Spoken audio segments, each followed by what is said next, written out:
Vous mentionniez les politiques 2017, c'est les présidentielles. Alors je suis curieux de voir, à travers l'homme que vous êtes, quel intérêt envers la politique.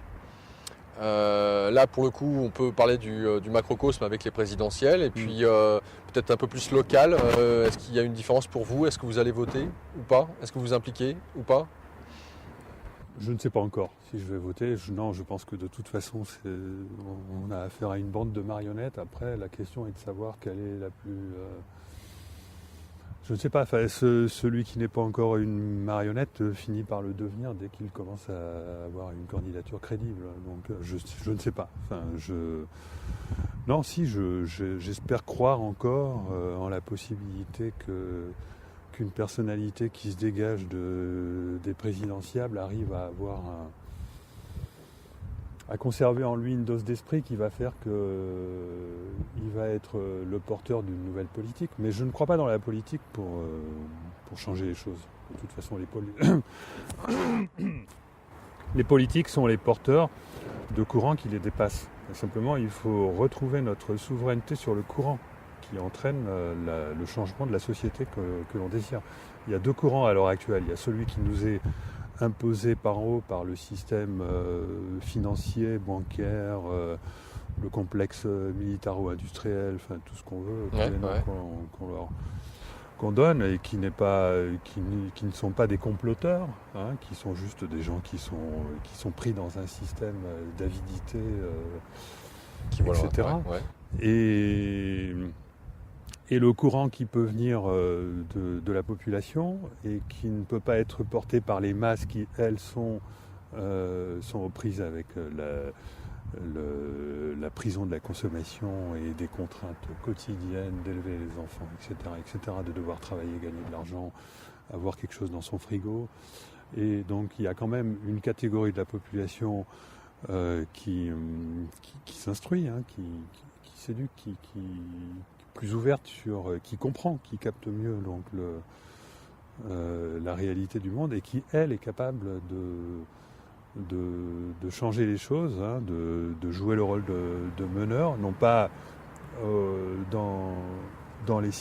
non pas dans les systèmes en place institutionnels, puisque là, les gens sont en prison. C'est-à-dire, en fait, les gens sont en prison à très haut niveau, donc au niveau gouvernemental, et les gens sont en prison à bas niveau, d'accord? Donc là, on a deux prisons. Il faut essayer, donc pour ceux qui ont comme vous et comme plein d'autres, la sensation qu'ils peuvent agir pour fabriquer un nouveau monde dans lequel on aura éliminé toute cette escroquerie institutionnalisée, il faut donc essayer de construire une nouvelle vision de la réalité qui nous permette de construire un nouveau système. Parce qu'en fait, ça ne sert à rien de vouloir construire un système qui va nous permettre de sortir de ce système ultralibéral nocif si on n'a pas remis en place les fondements donc, de la société, c'est-à-dire les fondements de l'humain, si on n'a pas compris les fondements de la nature humaine, c'est-à-dire le fait que nous sommes les co-créateurs de notre réalité.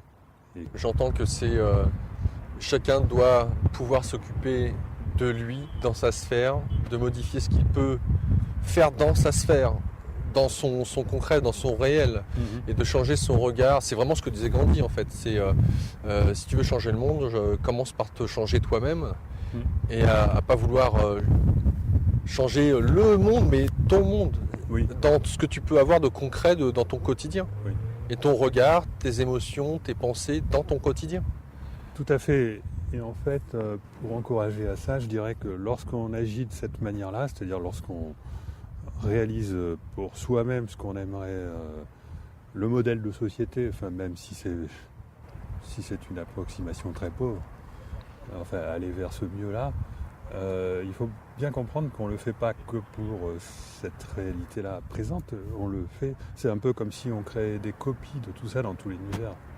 C'est-à-dire qu'en même temps, on est en train d'imprimer dans la conscience collective un nouveau modèle de société qui est fondé sur ce comportement-là. C'est-à-dire que à chaque fois qu'on œuvre à quelque chose, tout ce qu'on y met comme motivation, comme cœur, comme générosité, comme enthousiasme et comme envie de montrer que ceci est possible, eh ben c'est quelque chose qui se copie réellement dans le futur, dans la...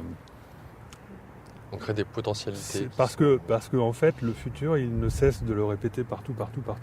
Parce que ça va être accepté, ça va être considéré comme positif rapidement, d'accord ? Et donc ça va être recopié sans arrêt dans le futur, partout. C'est-à-dire qu'à chaque fois qu'on crée une innovation qui est vraiment positive et qui apporte une alternative, qui est porteuse d'espoir pour la reconstruction d'un nouveau monde, eh bien, on n'est pas seulement en train de le faire dans le temps présent, on est en train de le faire partout dans notre espace-temps futur. D'accord ? C'est comme si on créait simultanément des dizaines, des centaines, des myriades de copies. D'accord ? Et ces copies qui vont donc infuser pour que venir d'autres à la reproduisent ce rencontre de modèle. notre présent. C'est pour que d'autres reproduisent ce modèle, même s'il n'y a pas de connexion. Hein, c'est comme l'histoire des singes. La nature ne fait que ça. La nature ne fait que reproduire dans une espèce les progrès qui ont été faits par un seul composant infime de cette espèce-là. Si un progrès est fait dans la nature quelque part, même si c'est par hasard, alors qu'en réalité, c'est toujours une intention collective qui est porteuse d'un progrès.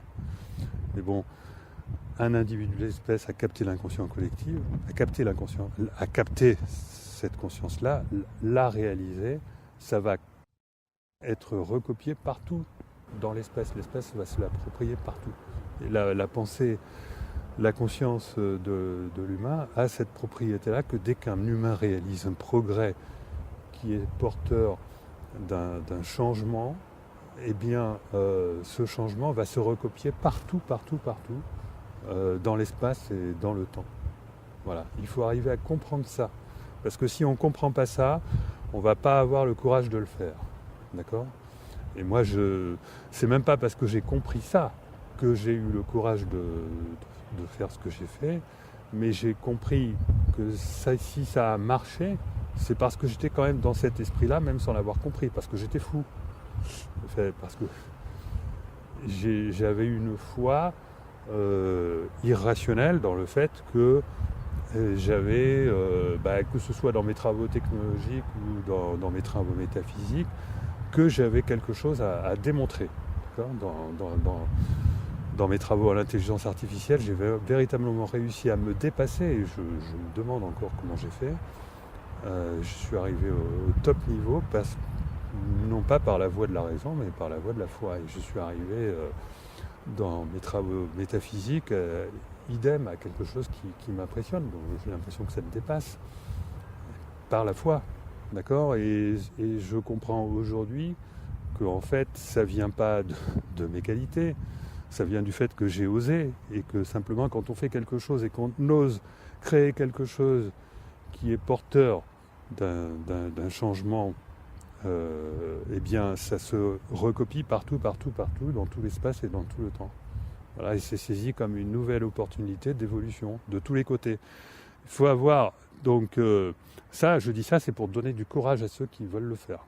D'accord ? Et ça se vérifie de toute façon au niveau individuel, hein, c'est-à-dire que au niveau individuel, dès qu'on commence à prêter attention au fait que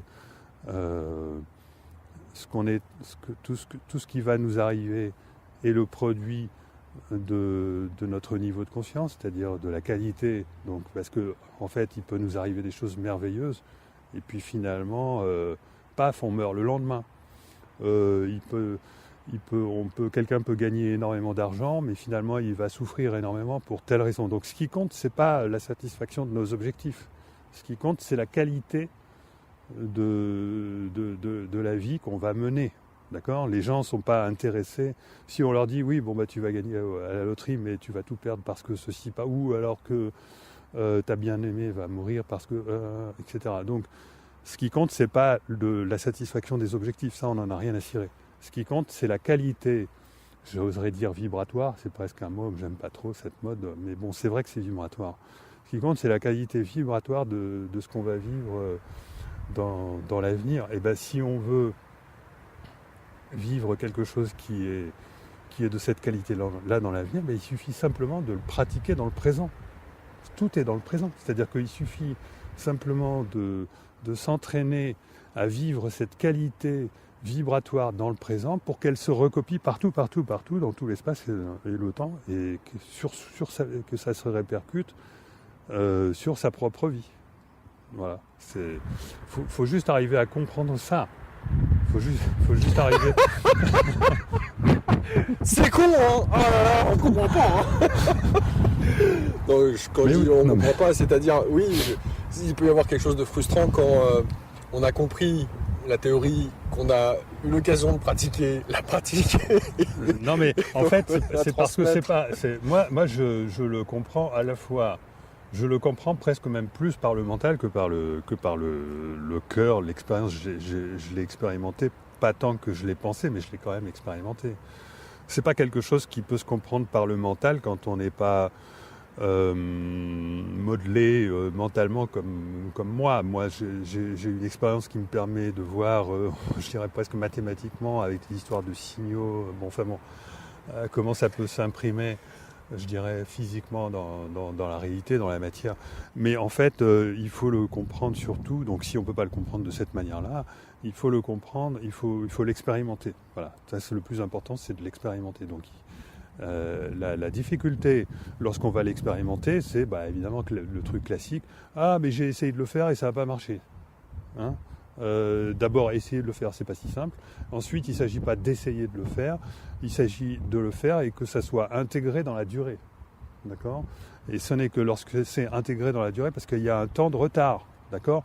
L'univers, l'espace-temps. Mais un temps avant de répondre. Ah, il y a une constante de temps qui va dépendre de l'importance de ce qu'on souhaite, ou de l'intensité qu'on y met à le créer en esprit, en pensée. Je dirais le mot-clé, c'est l'authenticité. C'est ce que j'ai dit. L'authenticité. Ouais. Authenticité, originalité, c'est-à-dire sortir des sentiers battus. Parce que si on sort pas des sentiers battus, on se retrouve dans la sauce du commun des mortels. C'est-à-dire on ne peut pas changer de vie si on est en train de vivre comme tout le monde. D'accord ?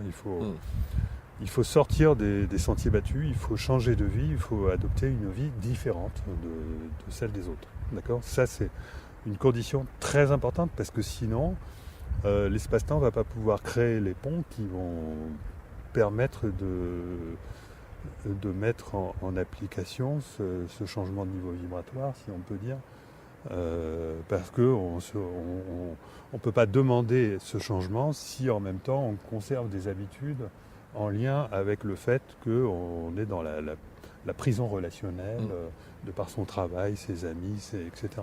D'accord ? Si on doit éduquer les enfants, si on doit, etc., c'est plus difficile.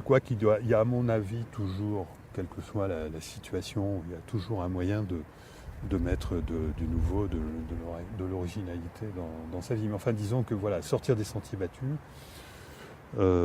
essayer de vivre différemment, c'est quelque chose de très important. Ça, c'est le truc. Et le deuxième pilier, c'est l'authenticité, c'est-à-dire faire le retour sur soi, l'introspection. L'introspection. Qui est-ce qu'on est, d'où est-ce qu'on vient, enfin bon, le truc classique, mais bon, ça c'est quelque chose d'absolument fondamental et on sait qu'on y est arrivé si on ressent la joie de comprendre, si on trouve du sens à sa vie avec la joie qui accompagne ce sens. Voilà, je pense que ça sera une très bonne conclusion, Philippe Guillemant. Un grand merci pour avoir répondu présent et d'avoir eu l'occasion de vous confier un peu plus en intimité, de voir comment est-ce que vous appliquez vous-même cette théorie pratique dans votre vie qui fait, je pense, une synthèse, un mot qui pourrait résumer ça serait l'amour. Absolument. Un grand merci, Philippe Guillemant. À bientôt. À bientôt.